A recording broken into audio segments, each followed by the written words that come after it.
नमस्कार. वेळ आहे चर्चेचा धुरळा उडवण्याची. बारामतीत पवार विरुद्ध पवार हा सामना होणार हे स्पष्ट झालं आणि पवार कुटुंबात इतके दिवस धुमसत असलेला राजकीय वणवा एकदम भडकला. मग प्रचारात उतरलेली भावंड असो किंवा नणंद भावजय असो किंवा भावनिक आवाहन असो, बारामतीचा मतदार आपल्या बाजूने झुकवण्याचे प्रयत्न दोन्ही पवार करताना दिसतात. अशातच अजित पवारांनी या निवडणुकीत मुलगा, वडील, लेक यांच्यानंतर आता सुनेला निवडून द्या असं आवाहन बारामतीकरांना केलं. मात्र त्यावर प्रत्युत्तर देताना शरद पवारांनी मात्र मूळ पवार आणि बाहेरचे पवार असा फरक थेट बोलून दाखवला. मात्र त्यांच्या या वक्तव्यावरून आता जोरदार टीका व्हायला लागली. लेक घरची आणि सून बाहेरची असं चित्र पवारांसारख्या पुरोगामी नेत्याला रंगवायचं आहे का? याच न्यायानं सुप्रिया सुळे या सुळे कुटुंबात बाहेरच्या ठरतात का, की त्या सुळे कुटुंबात गेल्यामुळे बारामतीकरांना परक्या समजायच्या? बारामतीत अजित पवारांचं कुटुंब एकटं पडलं असं सांगणाऱ्या अजित पवारांना आणि त्यांच्या कार्यकर्त्यांना हे विधान एवढं का बोचतंय? निवडणुकीमध्ये जिंकण्यासाठी सुनेला बाहेरची म्हणण्याइतकी आपली संस्कृती घसरतीये का? आणि त्याच्याही पुढे जाऊन बारामतीकरांना यातले कुठले पवार हवे आहेत का, की इतर पर्याय नसल्यामुळे त्यांना पवारांच्या पाठीशी उभं राहावं लागतंय? हाच आहे आपला आजचा चर्चेचा विषय.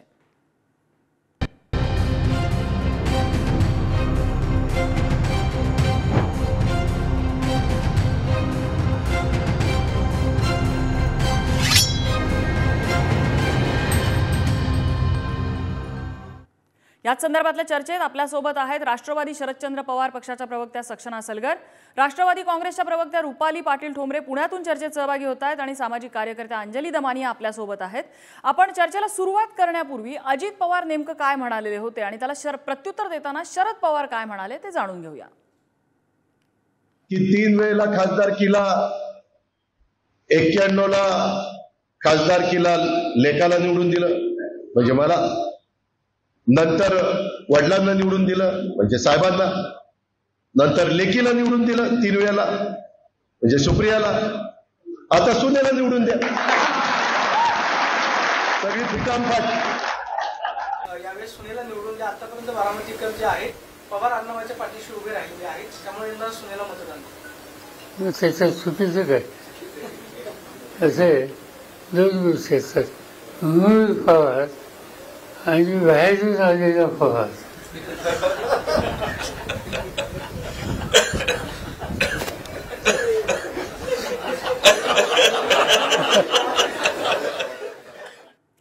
सुरुवातीला आपण सक्षना सलगर यांच्याकडे जाऊया. सक्षना सलगर, शरद पवारांचं वक्तव्य तुम्ही यापूर्वीही पाहिलं असेल, आत्ताही ऐकलेलं आहे.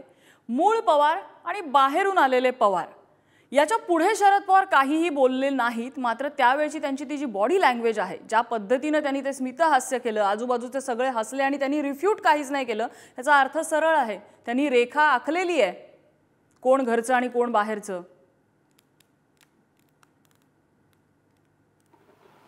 मला तुम्हाला आणि महाराष्ट्राच्या देशाच्या जनतेला सांगायचंय, रेखा कुणी आखली, रेखा कोणी ओलांडली, हे संबंध महाराष्ट्राला देशाला माहिती आहे.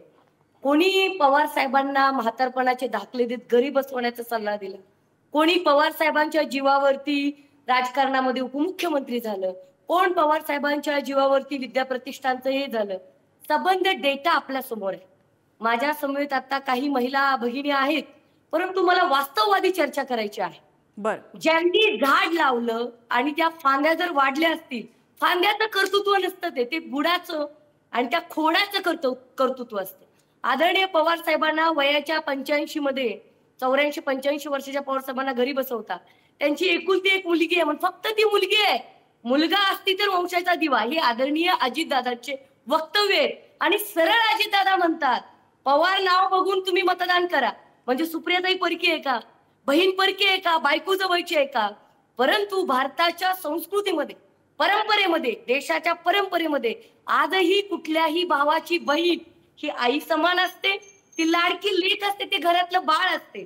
आता कितीतरी असंख्य महिला घरामध्ये आई वडिलांकडे लग्न झाल्यानंतर सुद्धा राहतात ना, तो त्यांचा अधिकार आहे.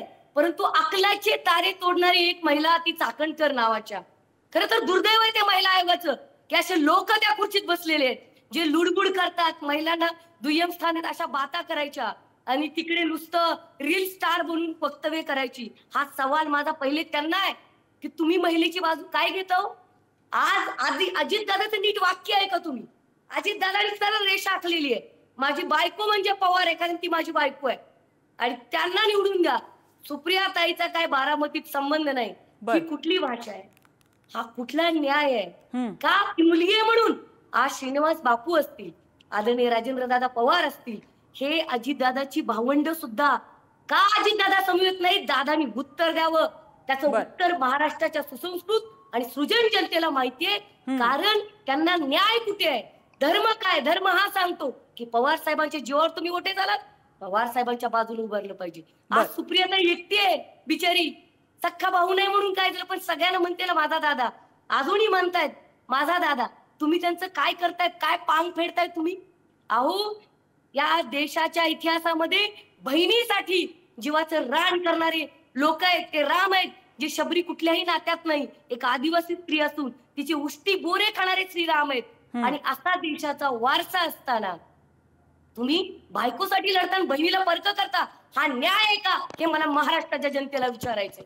राजकीय व्यक्तींनी मला सांगू नये की त्यांची बाजू मांडणार. तुमचा मुद्दा लक्षात आला. कुठल्याही स्त्रीनी सांगायचंय का अजितदादाच्या बायकोनी खासदार व्हा, दादानी आमदार व्हा आणि सुप्रियाताईंनी 15 वर्ष संसद गाजवून बेस्ट पार्लमेंटरियन 543 खासदारामध्ये असून सुद्धा घरी बसायचं, हा न्याय आहे का? हे मला जनतेला विचारायचं. ठीक आहे, तुमचा मुद्दा लक्षात आला.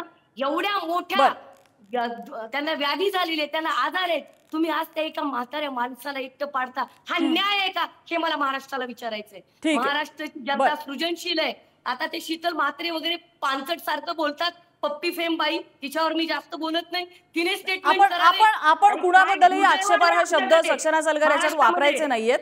आपण कुणाबद्दलही आक्षेपार्ह शब्द वापरायचे नाहीयेत. तुमची वैयक्तिक टीका असेल तर तुम्ही पुढारी न्यूजच्या मंचावर कृपया करू नका. तुम्ही त्यासाठी वेगळा मंच शोधा.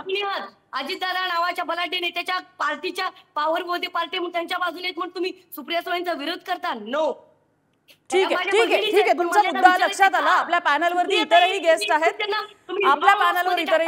त्यांच्याकडे जायचंय. तुमचा मुद्दा लक्षात आला. रुपाली ठोंबरे, तुम्ही ऐकलंय सक्षना सलगर नेमकं काय म्हणाल्या?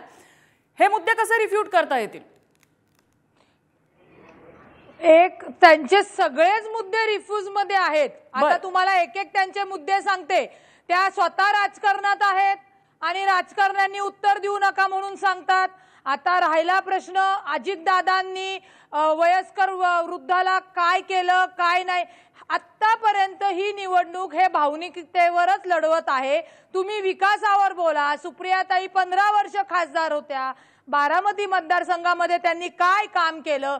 आजही 15 वर्षानंतर पाण्याची अवस्था किंवा दुष्काळ येतो तो कोणत्या कारणाने येतो? का तिथं आपल्या सगळ्यात पहिला एक मुद्दा जो सक्षना सलगर यांनी उपस्थित केला रुपाली ठोंबरे, त्याचं उत्तर तुम्ही द्यावं. अजित पवार त्या असा दावा करतायत की अजित पवार म्हणतायत की पवार या नावालाच मत द्या. हा मुद्दा कसा खोडून काढणार तुम्ही? सुप्रिया सुळे यांच्या नावापुढे पवार नाहीये म्हणून त्यांना मत द्यायचं नाही, त्या लेख आहेत म्हणून त्यांना मत द्यायचं नाही, असं सुचवायचं का अजित पवारांना? एक लक्षात घ्या, याच सुप्रिया सुळेंसाठी सुनेत्रा वहिनी ज्या त्यांच्या वहिनी आहेत त्यांनी 15 वर्ष रक्ताचं पाणी केले मतदान मागण्यासाठी आणि त्या मतांचा जोगवा या आधी त्या सुप्रियाताईंसाठी मागायला जात होत्या. तेव्हा ती वहिनी आईसारखी होती आणि आता तीच वहिनी स्वतःसाठी लोकशाही पद्धतीने स्वतः उमेदवार असल्याने जर मतं मागत असेल तर ती वैरिणी झाली. आणि मुळामध्ये शरद पवार साहेबांच्या कर्तृत्वाचा किंवा त्यांच्या कुठल्याही कारभारावर कुणी काही आक्षेप घेत नाही आणि बोलत सुद्धा नाहीये. परंतु वडीलधारी माणसं ही जेव्हा वयस्कर होतात तेव्हा त्यांनी आपल्याला आशीर्वाद का देऊ नये हा साधा प्रश्न अजितदादांचा होता. मला तुमच्या माध्यमातून सक्षना सलगर यांना सांगायचंय, ज्यावेळी शरद पवार साहेबांनी राजीनामा दिला त्यावेळी राष्ट्रीय अध्यक्ष एकमताने मंजूर करणारे अजितदादाच होते. परंतु सुप्रिया सुळेताईंना अध्यक्ष करण्यासाठी सगळ्यांची संमती होती. तरी सुद्धा रात्री 1:30 वाजता कुठली माशी शिंकली आणि सकाळी माननीय मोठ्या साहेबांनी राजीनामा परत घेतला. तो राजीनामा परत घेतल्यानंतर सुप्रिया सुळेताईंना कार्याध्यक्ष बनवण्यासाठीचा प्रस्ताव आला. त्यावेळेला कोणते नेते म्हणजे जितेंद्र आव्हाड असतील, अजून बाकीचे आहेत, त्यांनी का विरोध केला याचं उत्तर त्यांनी द्यावं. त्याच्यामुळे ती लेक आहे, तिला एकटं पाडायचंय असा कोणताही भावनिक विषय त्यावेळी नव्हता. माननीय अजितदादा हे बहिणीच्या पाठीशी खमके भाऊ म्हणून उभे राहिलेले आहेत. परंतु मोठ्या साहेबांच्या आजूबाजूचे जे नासकी लोक आहेत की हा पक्ष मोठ्या साहेबांनी अजितदादांच्या हातात दिल्यानंतर आमचं कसं, ह्यानी जो त्यांनी ही जी काही राष्ट्रवादीमध्ये फूट पडली ती पडलेली आहे. आता आपण पुढच्या मुद्द्यावर येऊ. सक्षना सलगर ज्या हेक्याने 10 वेळा सांगतात की त्या चाकणकर ताई ज्या आयोगाच्यात बोलल्यात त्यांची ते गोष्ट चुकीची, तर त्या अध्यक्ष म्हणून आम्ही त्यावेळीच सांगितलेलं की ते बोलणं अयोग्य आहे. आमची तेवढी धमक आहे अयोग्याला अयोग्य आणि योग्याला योग्य म्हणणे. परंतु त्याच अजितदादांनी माननीय शरद पवार साहेबांसोबत खमके आणि सोबत खांद्याला खांदा देऊन काम केलेलं आहे. ते काम तुम्ही कसं विसरता हो? त्यावेळी तुमची जीभ नव्हती बोलत, त्यावेळी तुम्ही आळीमिळी गुपचिळी होता. म्हणजे भावनिक राजकारण करायचं, घरातल्या व्यक्तींना अजितदादांच्या विरुद्ध बोलायला लावायचं. लोकशाहीमध्ये कोणी उभं राहील, कोणी बोलेल, सक्षना सलगरची वहिनी उभी राहील उद्या, मग सक्षना सलगरची वहिनी किती वाईट आहे हे सांगायचं असतं का? तुम्हाला फार बोलता येतं. तुम्ही काही सक्षनाताई सांगू नका, माझं बोलणं झाल्यावर सांगा तुम्ही. आम्ही पण दोन इलेक्शन लढवलेली आहेत. तुम्ही काल पक्षात आलात, पक्षाचा तुमचा संबंध नाहीये जास्त. वच्चे झालं तुम्हाला थोडं रांगा. सक्षना सलगर, मी आपल्याला वेगळा वेळ देते. रुपाली ठोंबरेंना त्यांचा मुद्दा पूर्ण करू दे, मी तुम्हाला वेगळा वेळ देते. सक्षना सलगर, मी तुम्हाला वेगळा वेळ देते. रुपाली पाटील यांना त्यांचा मुद्दा पूर्ण करू दे. एकटं पाडू नका. महिला आहेत तुम्ही. अरे ती एक मुलगी आहे म्हणून तिचा दोष नाहीये सुप्रियाताईंचा. ज्या पद्धतीने तुम्ही सगळ्या महिला बोलता, अरे मला वाईट वाटतं. काय बोलता आम्ही पण मुली आहोत. तुमच्या एका गोष्टीवर त्या बोलत नाही. तुम्हाला जन्म घेतल्यानंतर देत नाही. तुम्हाला नुसतं मीडिया समोर यायचं, स्टंटबाजी करायची आणि गप्पा ठोकायच्या. एक सांगते, जनतेला तुम्ही विकत घेऊ शकत नाही. जनतेला तुम्ही दबावतंत्र टाकू शकत नाही. जनता जनांनी मतदान करणार आहे. तुम्ही किती दबावतंत्र महाराष्ट्रासाठी महिला आयोगाची स्थापना आदरणीय पवार साहेबांनी केली. सक्षना सलगर आणि रुपाली ठोंबरे, आपण इथे एकमेकांवर एकमेक बोलत असताना जर मध्ये बोलत राहिलो तर मुद्दा लक्षात येणार नाही. ज्या न्यायाने तुम्ही म्हणताय की मुलगी आहे म्हणून एकटी पडली नाही पाहिजे, त्याच न्यायाने सून सुद्धा एकटी पडायला नको, हा आपल्या समाजाचा नियम आहे आणि आपल्या समाजातली ही सभ्यता आहे. मी अंजली दमानिया यांच्याकडे जाते. अंजली दमानिया, आपली प्रतिक्रिया काय? या सगळ्या शरद पवारांची प्रतिक्रिया आली, अजित पवारांची प्रतिक्रिया आली, आरोप प्रत्यारोप होत आहे. तुमचा VP त्या संवादात सक्षनाताई, आपण पॅनलच्या इतरांनाही बोलायला वेळ देऊया. अंजली दमानिया, बोला. कसं आहे की आता या दोघींचंही मी वक्तव्य ऐकलं. मला असं वाटतं कुठला विषय कुठे बरकटवायचा हे राजकारण्यांकडनंच आपण शिकायला हवं. कारण विषय काय होता की अजित पवारांचं जे वक्तव्य होतं त्यात ते आधी म्हणाले होते की शरद पवार यांना तुम्ही आधी जिंकवलं, मग मला जिंकवलं, मग सुप्रियाला जिंकवलं, आता सुनेला जिंकवा. आता या वक्तव्यात मला तसं चुकीचं काहीच वाटलं नाही. पण त्याआधी ते जे म्हणाले होते की पवार या नावावर मतदान करा, हे वक्तव्य म्हटलं डेफिनेटली चुकीचं होतं. म्हणजे तुम्ही मुलीला करू नका असं त्यांना म्हणायचं होतं. म्हणूनच आज जे शरद पवार म्हणाले की मग बाहेरून आलेल्या पवारांना करू नका. आता म्हणजे शरद पवारांकडनं इतके ते मुत्सद नेते असताना त्यांच्याकडनं हे नक्कीच अपेक्षित नाहीये की तुम्ही 39 वर्षानंतर जी तुमची सून आहे घरातली तिला तुम्ही अजून बाहेरची म्हणता. खरं तर नम्रता, मला या गोष्टीचा नेहमीच खूप राग येतो की घरातही असं म्हटलं जातं की ते तुझ्या घरी आणि माझ्या घरी. म्हणजे 40 वर्षानंतर जर ते घर तिथं नसेल तर याला काही अर्थ नाहीये ना. आणि खरं तर कसं आहे की शरद पवारांचे आपण विचार आता एका व्हिडिओ मधनं जे ऐकले ज्याच्यात ते म्हणाले की तुम्हाला एकच मुलगी आहे, मग मुलगा व्हावा असं वाटला नाही का तुम्हाला? त्याच्यावर त्यांनी असं उत्तर दिलं होतं की मला अनेक लोक म्हणाले की तुमच्या चितेला आग द्यायला कोणी नको का? ते म्हणाले आपण आपल्या मुलीलाच इतकी ताकद द्यायची, आपण तिलाच इतकं ताकदवान बनवायचं की ती सगळ्यांना लढायला सक्षम झाली पाहिजे. आता हे ऐकून मला खरंच बरं वाटलं होतं की असे चांगले विचार जर शरद पवारांचे असले तर नक्कीच ते जे बोलले ते योग्य होतं. पण आज जे ते बोलले ते कोणाच्याही मनाला पटणारं नाही. म्हणजे ज्या सुना आहेत त्यांना ते ऐकून नक्कीच दुःख होईल की असे जर एवढे मोठे व्यक्ती बोलत असले तर मात्र हे चुकीचं आहे. आणि मला असं वाटतं की अजित पवार खालच्या लेवलला जाऊन बोलतायत, वाटेल ते वक्तव्य करतायत म्हणून आपणही त्यांच्या लेवलला पडायला पाहिजे का? बर, हा एक प्रश्नाचा याचा त्यांनी गंभीर विचार करायला हवा. आणि जसं मी म्हटलं आता राजकारणात मी 2च दिवसापूर्वी एक ट्विटही केलं होतं की सगळा मतलबीपणा चाललाय. लोकांना आता भावाभावात काही उरलेलं नाही. जसं आपण बघतो श्रीनिवास पवार आता अजित पवारांच्या विरुद्ध कॅम्पेनिंग करतायत. काका पुतणे झाले, मग राज ठाकरे उद्धव ठाकरे झाले, मग आधी जे पंकजा मुंडे म्हणाले होत्या की बाबा प्रीतम मुंडेची ती लोकसभा सीट आहे तिथून मी बिलकुल लढणार नाही आणि जेव्हा तिला ती दिली गेली तेव्हा चुपचापपणे ती स्वीकारली तिने. तर आपण हे नेहमी बघतो. आता कालचंच उदाहरण घे ना, ती रोहिणी खडसेंना म्हणजे जे झालं ते वडिलांचा फोटो देखील तिने काढून टाकला सोशल मीडियावर ना. म्हणजे हे नातं गोतं हे सगळं एक फेक हे नॅरेटिव्ह ते सेट करतात आणि त्याच्यात लोकांना गुंतवतात. खरा यांचा नॅरेटिव्ह बिलकुल नसतो. आज तर खरं तर कोणी एखाद्याने म्हटलं असतं आज अजित पवारांनी स्वतःच्या बायकोला सुप्रिया सुळेच्या विरुद्ध उभं करण्यात काय पॉइंट होता, काय सेन्स होता तो? म्हणजे खरं करायची काय गरज काय होती राजकारणात? तुम्हाला लढायचंय ना, पॉलिटिक्स करायचंय ना, तर सरळ सरळ करा. अगदी त्यांना यांच्या विरुद्ध उभं करून त्यांना हरवण्यासाठी जे केलं जातंय का, तर तुम्हाला काही ब्राउनी पॉइंट्स पाहिजेत भाजपबरोबर, तर दिस इज ऑल रिडिक्युलस पॉलिटिक्स. आणि कुठेतरी हे सगळं ही जी घाण किचाट होत चाललाय ना राजकारणाचा, कुठेतरी हा थांबायला हवा आता. बर, नाही हे ब्राउनी पॉइंट्स तुम्ही म्हणताय, हे दुसरी गोष्ट म्हणजे कुटुंब आणि हे राजकीय ब्राउनी पॉइंट्स, ह्याच्यामध्ये कुटुंबामध्ये खरंच सगळं पवारांच्या आलबेल होतं का जे दाखवलं जातं, ह्याच्यावरती सुद्धा प्रश्नचिन्ह आहे. म्हणजे मी याच्यात कुणाची बाजू घेत नाहीये, मात्र त्याबाबत अनेक चर्चा पुढे आलेल्या होत्या. रुपाली ठोंबरेंना काही मुद्दा मांडायचा आहे? रुपाली. आत्ताच आपल्या दमनीय ताई म्हणल्या की अजित पवारांनी वक्तव्य केलं की पवारांना मतदान करा.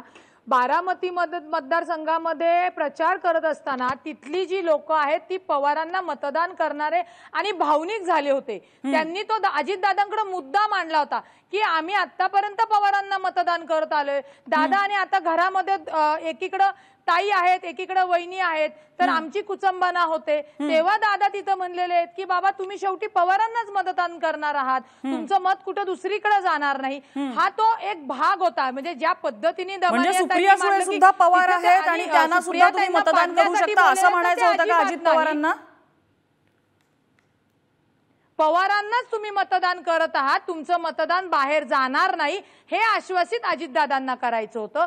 राहिला विषय की बहिणीच्या विरोधात बायकोला उभं करण्याचा इथं प्रश्नच नाहीये. ज्यावेळी राष्ट्रवादी काँग्रेस पक्षाने भाजपला महायुतीमध्ये गेले, शरद पवार चंद्र गट वेगळा झाला, त्यावेळी साहजिकच शरद पवार साहेबांकडनं सुप्रियाताई उभे राहणार आहेत, तर राष्ट्रवादीकडनं तसा तगडा उमेदवार उभं राहिला पाहिजे. आणि लोकशाहीमध्ये तो ज्याचा त्याचा अधिकार आहे. बहीण बहिणीच्या विरोधात उभं राहू शकते, भाऊ भावाच्या विरोधात राहू शकते. प्रचार करताना त्या प्रचाराची पातळी खालच्या लेवलला जाऊ नये हे प्रत्येक घरातल्या कुटुंबाने आणि राजकारणी लोकांनी पाहिले पाहिजे. एवढाच मुद्दा इथं कोणाला टशन द्यायची आहे, कोणाला खाली दाखवायचं आहे, हा कोणताही हेतू राष्ट्रवादी काँग्रेस पार्टीचा तरी नाही. तुम्ही प्रचाराची पातळी म्हणताय रुपाली ठोंबरे, म्हणून एक छोटीशी आठवण करून देते. ज्या वेळेला सुप्रिया सुळे विरुद्ध म्हणजे नणंद भावजय ही लढत होणार हे निश्चित झालं, त्यावेळेला सगळ्यात पहिली प्रतिक्रिया जी अजित पवारांची आलेली होती ती अशी होती की कुठल्याही भावनिक आवाहनांना बळी पडू नका. आणि तीच भावनिक आवाहनं प्रत्येक भाषणामध्ये अजित पवार करताना दिसत आहेत. म्हटल्यानंतर त्याची वकिली कशी करायची हाही प्रश्नच आहे. सक्षना सलगर यांनाही मुद्दा मांडायचा आहे. सक्षनाताई बोला. मला हा मुद्दा मांडायचा आहे. मी रुपाली ताईंचं ऐकलं, दमानिया ताईंचं ऐकलं, मला एक गोष्ट कळत नाहीये. सुनेत्राताई पवार मला आदर आहे त्यांचा, त्या आमचं माहेर आहे, आमचा जिल्हा त्यांचं माहेर आहे, बारामती त्यांचं सासर आहे. पण ज्या सुप्रियाताई बेस्ट परफॉर्मन्स देत आहेत आणि ज्या ऑलवेज एक वाक्य मला दाखवून त्याला दादांना त्या उलट बोललेले आहेत किंवा दादांचं वय काढलंय, सुनेत्राताईंचं वय काढलंय, अहो त्या स्वतःहून गळा भेट घेतात. ही महाराष्ट्राची उज्ज्वल परंपरा आहे, हा प्रेमाचा वारसा आहे. माझ्यासारख्या कार्यकर्तीला सुद्धा वाटतं उद्या राजकारण करत असताना आपण एकमेकांचे गळे नाही दाबायचे. हे सुप्रियाताईंकडून शिकण्यासारखं आहे. She is a senior leadership to me, I am young girl. आणि मला असं वाटतं, मला भावनिक पाहायला येतो. आज वडील नसते, आज आदरणीय पवार साहेब 84 वर्षाचे ते कर्करोग झालेले आहेत. आज एक त्यांना मुलगा नाही स्वतःचा, एकटे पडलेत ना. आणि मग ती मुलगी सावरायला गेलीये. भाजपाच्या दबाव तंत्राला बळी पडलेले नाहीत बाप आणि लेक. याचा सॅल्यूट मारायला पाहिजे महाराष्ट्राच्या स्वाभिमानी जनतेने. आज दादा असतील, आज शिंदे असतील, हे सगळी गँग, त्यांना भाजपाने दबाव तंत्र वापरलंय हे खरं आहे. हे देशाला राज्याला माहिती आहे. आणि त्याच्यातून तुम्ही परत म्हणता भावनिकेला बळी पडू नका. सुप्रियाताई बोलतात म्हणजे भावनिक, दादा बोलतात ते काय, आणि आज सुनीत्रा आत्यांना उभं राहायची काय गरज आहे. बरं मग अजितदादाची सख्खे भावंड का सुप्रियाताईच्या मागे? अहो सांस्कृतिक लढाई, ही धर्माची लढाई आहे की एक स्त्री चांगला परफॉर्मन्स करते, तिचं मिरिट बघा ना तुम्ही, एकटं पाडता तुम्ही सगळे पुरुष. ही खरी तर कथनी करणी, हा सगळा डाव, हे षडयंत्र त्या अनाजी पंत भाजपचं आहे. भारतीय जनता पार्टीने माणूसात माणूस ठेवला नाही, घरात घर ठेवलं नाही. आणि आज सगळ्या लोकांना त्या एकट्या सुप्रियाताईंच्या विरोधात लढायला, पण ती बिचारी पदपदर कोण लढते ना, महाराष्ट्राच्या तमाम महिला मुलींना सक्षना सलगरजी, तुम्ही म्हणताय षडयंत्र, मी काही ते भाजपची वकिली करत नाहीये, पण तुम्ही अजित पवारांच्या मॅच्युरिटीवरती प्रश्नचिन्ह उपस्थित करताय की हो? अजित पवार यांच्यासारखे शरद पवारांच्या ट्रेनिंग प्रशिक्षणाखाली घडलेले एवढे मातब्बर राजकारणी हे अशा षडयंत्राला वगैरे बळी पडतील का? किंवा षडयंत्र असेलही तरी षडयंत्र एकमेव कारण असू शकतं, राष्ट्रवादी मधली अंतर्गत धुसफूस असू शकत नाही, ज्याची उघडपणे आता चर्चा व्हायला लागलेली आहे. रुपालीताई, मी येते आपल्याकडे. महत्वाचं पद द्या, पक्षात म्हणलेलं नाही त्या, मला खासदारच राहू द्या, एक तिकीट द्या बारामतीचं, काय वाईट आहे हो? कुठलं तुमचं पद घेतलंय त्यांनी? कुठल्या चेअरमन झालेत त्या? कुठलं तुमचं मंत्रीपद घेतलंय? अशी तरुणी, अशी महिला राजकारणी का नकोय महाराष्ट्राला? अजितदादांनी उत्तर द्यावं याचं.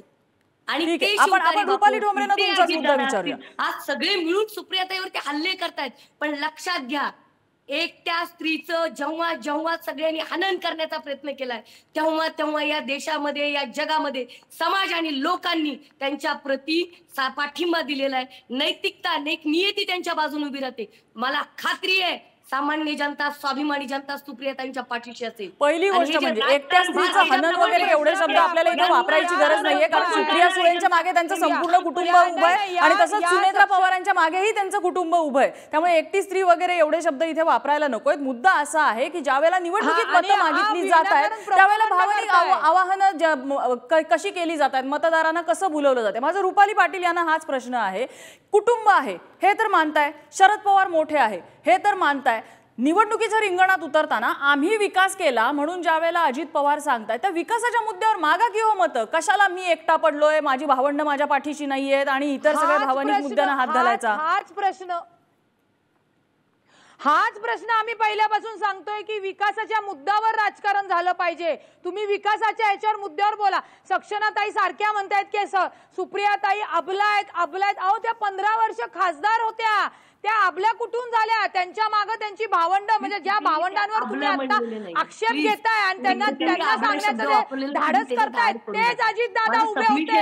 हे सक्षना सरकार बारामतीला नव्हती प्रचार करायला जात. अजितदादा होते, मोठे साहेब होते, सुनेत्रा वहिनी होत्या. आणि राहिला पवार कुटुंबाचा विषय, तर पवार कुटुंबाच्या म्हणजे माननीय अजितदादांच्या भावांना कोण बोलायला लावतोय? त्यांच्या भावाच्या मिसेसला कोण बोलायला लावतोय? भावनिक राजकारण शरद पवार साहेबांच्या गटाकडनं होतंय. कसं आहे की प्रत्येक जण, आता सक्षना सलगर सुद्धा आणि रुपाली ठोंबरे सुद्धा आपापले मुद्दे मांडत राहणारच आहेत. माझा शेवटचा प्रश्न आहे अंजली दमान यांना. मुद्दा जनतेला कळू द्या. ठीक आहे. मुद्दा हाच आहे की आता चेंडू जनतेच्या कोर्टात आहे आणि तो कुठल्या बाजूने जनता कौल देते हे बघायला लागेल. अंजलीताई, अगदी शेवटचा प्रश्न, बारामतीमध्ये खरंच हे दोन्ही पवार बारामतीकरांना हवे असतील का हो, की पर्यायच नाहीये त्यांच्यासमोर तेवढा खमका म्हणून ते आपला मताचा हक्क आयदर ऑफ द साइड साठी बजावत असतील? कसं आहे की ठोकून ठोकून जर दोनच व्यक्ती भांडत राहिले तर लोकांना फक्त दोनच पर्याय दिसतात. तिसरा पर्याय आहे हे सुद्धा लोकांना कळत नसेल कदाचित. पण आत्ताच्या घटकेला मला मगाशी एक मुद्दा छोटूसा मांडायचा होता, ते म्हणजे अजित पवारांचं जे पहिलं थोड्या वेळापूर्वी एक भाषण झालं होतं ज्याच्यात ते म्हणाले की बारामतीची सगळी प्रगती जी आहे ती मी केली आहे आणि मी जर तुम्हाला परत विधानसभेत हवं असेल तर तुम्ही सुनेत्राला मत द्या आणि हा सगळा जो विकास झालाय तो माझ्यामुळे झालाय आणि म्हणून तुम्ही सुनेत्राला मत द्या. हे कुठेतरी गंमतशीर वाटलं मला. म्हणजे त्यांचं ते बोलणंही मला विचित्र वाटलं की बाबा मी काम केलं आणि मी जर तुम्हाला हवं असेल तर तुम्ही यांना मत द्या. हे काय लॉजिक काय आहे त्याच्यामध्ये? म्हणजे हे जे लोकांच्या डोक्यावर असं ठासून ठासून भरलं जातं ना, हेच मुळात चुकीचं आहे. आणि ही जी डायनेस्टी पॉलिटिक्स जे झालंय ना, ते कुठेतरी आता बंद करा. काका, बहीण, भाऊ, माता, पिता सगळे आता बाजूला ठेवा. खरंच जर कोणाला देशाचा विकास करायचा असेल, हे सगळे आपापसात मिळून आपापला विकास करतायत. कोणालाही देशाच्या विकासाची पडलेली नाहीये, कोणालाही ग्रोथची नाही, कशाचीही पडलेली नाहीये. तर आता लोकांनी सुज्ञ होऊन योग्य त्या उमेदवारालाच निवडून द्या. अगदी अगदी हाच मुद्दा आहे की बारामतीकरांनी कुठल्याही भावनिक आवाहनाला बळी पडण्यापेक्षा आपल्या गावाचा, आपल्या शहराचा, आपल्या मतदारसंघाचा विकास कसा झालेला आहे, कोण तो करू शकतो, ह्या शक्यता लक्षात घेऊन मतदान करणं हे मला वाटतं जास्त उचित या क्षणाला असेल आणि जास्त लोकशाहीवादी सुद्धा असेल. सक्षना सलगर, रुपाली ठोंबरे आणि अंजली दमानिया या तिघींनीही वेळ दिला या चर्चेसाठी. तिघींचेही आभार. चर्चेचा आजचा धुरळा इथेच शमलेला आहे. पुन्हा एकदा नवीन विषयासह भेटूया. पाहत रहा पुढारी न्यूज.